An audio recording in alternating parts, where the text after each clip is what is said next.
Hey everyone, welcome to Tooth Talks Live.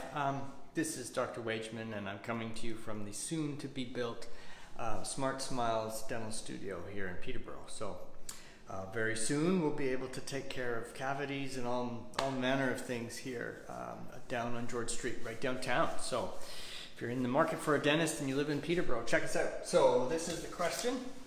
Don't know what it is yet, so hopefully it's easy. What is a crown? Easy one. Okay, but I wish I had a piece of paper. So I get asked this question all the time, and the scenario is usually like this. A person comes in, often they'll have a chipped tooth. Almost always what's happened is that they've got a tooth that has a big filling in it.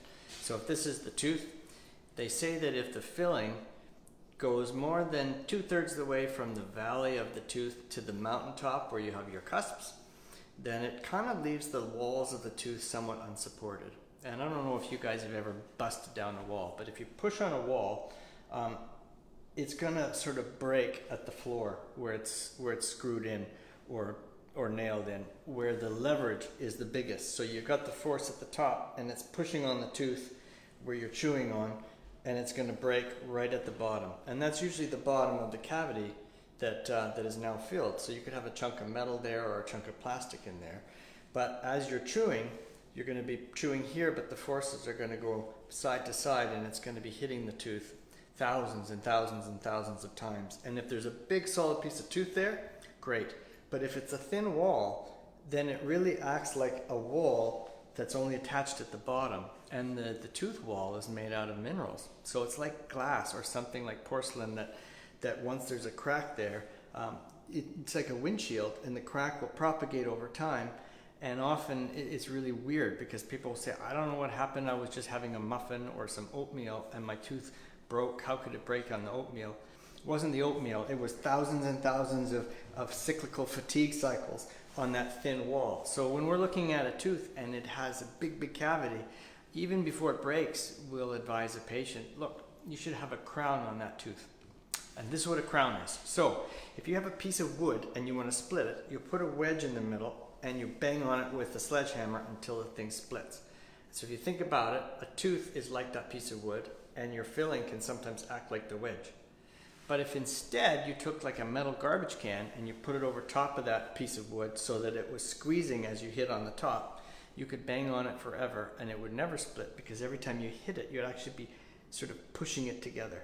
And that's what a crown does. Instead of it relying on the tooth to hold it in and offer support to the filling, the crown takes the place of the filling, but it also wraps around the whole outside of the tooth.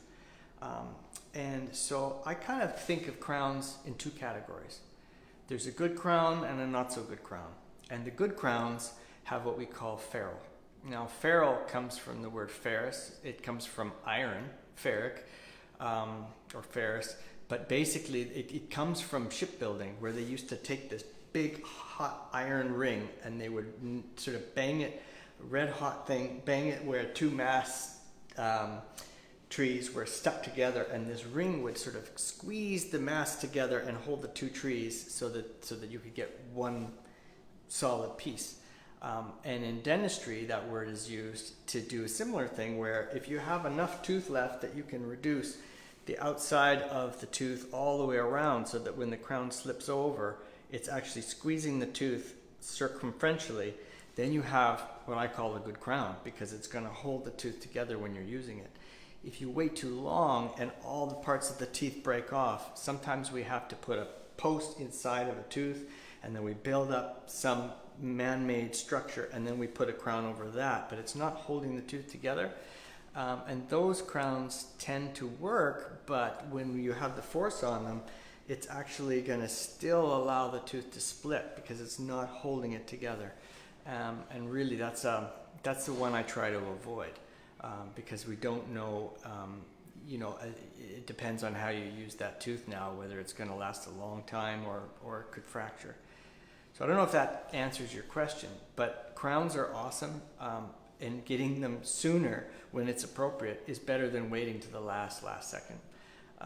So yeah, like I said, we're in the Smart Smiles studio, and if you know anybody in Peterborough who's looking for a dentist, we'll soon be able to be full service here.